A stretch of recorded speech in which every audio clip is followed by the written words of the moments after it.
Falas muitas vezes naturalizadas na dinâmica familiar, que não são consideradas abusivas abertamente, mas que pelo peso emocional e simbólico elas acabam gerando danos duradouros na sua autoestima, na segurança emocional e no seu sentido de valor.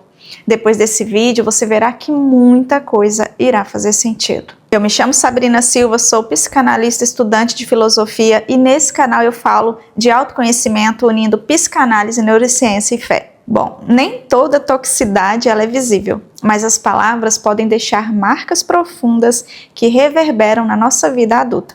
E você pode estar gerando essas marcas ou foi marcado por elas. Antes de eu te falar quais são, eu quero apenas te pedir uma coisa. Todas as vezes que eu falar criança, eu quero que você pense em você. Combinado? Então vamos lá. Comentários ofensivos sobre a aparência física. Frases como você está gorda, você está feia, você tem o corpo todo errado, se arruma direito, anda direito, menina. Você já ouviu isso? Esse tipo de palavra que menosprezam ou ridicularizam o corpo, esse tipo de comentário ele pode gerar inseguranças profundas. Sabe aquela pessoa linda, mas que tem um complexo com a sua aparência ou peso? Você conhece alguém assim?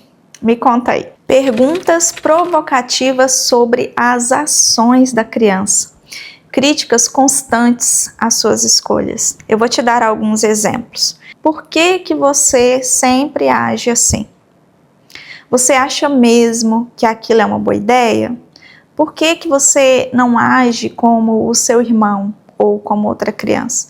Por que é que você é tão diferente? Por que você é assim? São esses questionamentos que inevitavelmente colocam a criança como errada, como estranha, inadequada. E a consequência é a dúvida interna. Será mesmo que eu sou ruim por ser eu mesma? Sabe, reforçando a sensação de inadequação, medo de se expressar. Então, nas oportunidades que ela tem, ela fica se borbulhando por dentro. Não sei se você já passou por isso, cheia de ideias, mas ela prefere se calar. Ela se torna um adulto muito indeciso, pensa demais e não age, ou demora demais para agir. No final do vídeo eu vou te dar uma tarefa de casa, ok? Então não saia daí antes. Desejos egoístas ou rejeição explícita da criança. Frases drásticas como, eu gostaria que você nunca tivesse nascido. Eu queria ter te abortado. Infelizmente tem muita criança que ouviu isso. Você deveria ser outra pessoa. Você me deu trabalho demais, você me dá trabalho demais. Declarações carregadas de rejeição, negação da existência da criança, sentimentos de erro, sabe? Como se ela fosse um peso. Isso mina profundamente o sentido de pertencimento, de segurança emocional, de autoestima, de amor próprio. Então o corpo e a psique da criança passam a carregar a sensação de não merecimento de existir. Então ela vive se questionando se deveria ter nascido, se vale a pena estar aqui mesmo neste mundo. Ela tende ao isolamento. O sentimento de rejeição é como se ele nunca a deixasse em paz, vive perseguindo onde ela vai. Fazer a criança se sentir como um fardo. Comentários como, você dá muito trabalho, cuidar de você é difícil demais, você me cansa, me desgasta, você me dá trabalho, não compensa.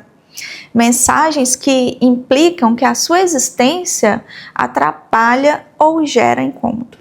Gera vergonha, culpa e medo por existir. Medo de exigir afeto, dificuldade enorme de autoaceitação e confiança em relacionamentos futuros.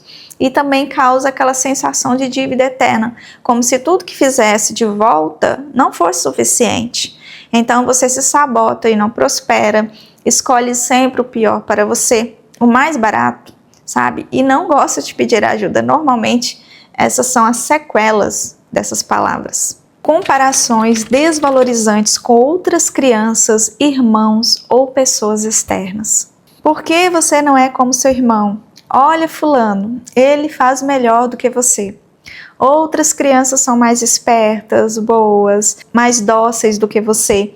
Isso faz uma criança ou até mesmo um adulto, um objeto de disputa ou medida de valor, e nunca um sujeito com um valor intrínseco. A consequência é a crença de que nunca sou bom o suficiente, uma insegurança crônica, uma autoimagem negativa, um sentimento de inferioridade ou aquela necessidade de competir ou se provar a vida inteira.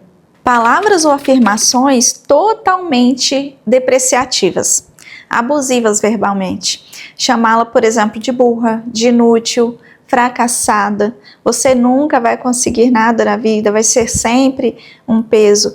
Declarações absolutas e destrutivas. O que isso faz na pessoa? Isso mina a capacidade de ela acreditar em si mesma, de ela ousar, de se projetar no mundo, entende? Favorece, por exemplo, a autossabotagem, o medo de se expor, a baixa autoestima estruturada. Por isso que tantas pessoas têm tantos planos, mas não conseguem executar nada. Ameaças de abandono ou abandono emocional. Se você fizer isso, eu te largo. Você me dá nojo, um dia você vai me perder. Já viu essas ameaças? A ameaça, ela pode ser explícita, vou embora, não quero mais saber de você. Ou implícita, retida, como indiferença afetiva, silêncio ou ausência emocional. Isso instala um medo profundo de intimidade, um apego inseguro, sabe? Dificuldade de confiar em vínculos. A criança, ela aprende que amar ou pedir afeto pode significar abandono e frequentemente carrega isso para relacionamentos adultos. Promessas vazias ou não cumpridas. Criar expectativa e depois falhar. Prometer, vou te dar isso, quando você fizer tal coisa, eu te compro aquilo. Vamos fazer isso no fim de semana, mas nunca cumprir. Essa falha na consistência gera no adulto uma desconfiança no mundo, dificuldade de confiar nos outros e aquela sensação de abandono emocional, insegurança de que promessas, mesmo que pequenas, não valem e a sensação que todos estão mentindo para você e não sendo totalmente verdadeiros. Ainda mais quando essa experiência não partiu apenas do seu ambiente familiar, mas aconteceram muitas e muitas outras vezes e no decorrer da sua vida. Por que essas falas são tóxicas? Qual o impacto psicológico delas? Elas ferem a autoestima e o senso de valor próprio. A criança, ela internaliza que para ser aceita precisa mudar, precisa agradar, esconder suas falhas. Então isso mina a autoestima e gera inseguranças adultas. O medo de críticas constantes faz a pessoa ela negar a sua voz, negar suas necessidades, evitando revelar por medo de julgamento quem ela realmente é, por medo de julgamento, por medo de abandono. Também constroem defesas de autonegligência e autossabotagem. Se tudo que foi dito é, você não é bom bastante, você incomoda, você custa demais, a criança ou adulto aprende a se negar, a se diminuir, a desistir antes mesmo de tentar, por medo ou como proteção. Essas falas também produzem uma dor silenciosa e uma confusão interna. É como se um sentimento de culpa e vazio nunca saísse de dentro dessas pessoas. Muitas dessas feridas não são visíveis, não têm provas externas. Elas se manifestam em melancolia, em vazio existencial, sentimento de não merecimento, autossabotagem, procrastinação, busca constante de aprovação. Eu vou te dar 5 perguntas que você pode fazer o print e responder depois com calma. Isso é uma ferramenta para você fazer em casa. Quanto da sua vida hoje é realmente escolha sua? E o quanto ainda é reflexo do que você precisou ser para sobreviver? 2. Se você não precisasse mais provar nada para ninguém, quem você permitiria nascer dentro de você hoje? 3. O que você chama de força, será que não é apenas o hábito antigo de não pedir ajuda? 4. Quantas vezes você se cobra por dores que, na verdade, foram causadas por quem nunca soube cuidar de você?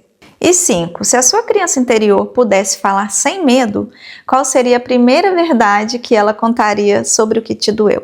E se você quiser partilhar algo que te tocou nesse vídeo, esteja à vontade para comentar. Se fez sentido para você, se inscreve no canal. E a gente se vê no próximo vídeo. Fique bem!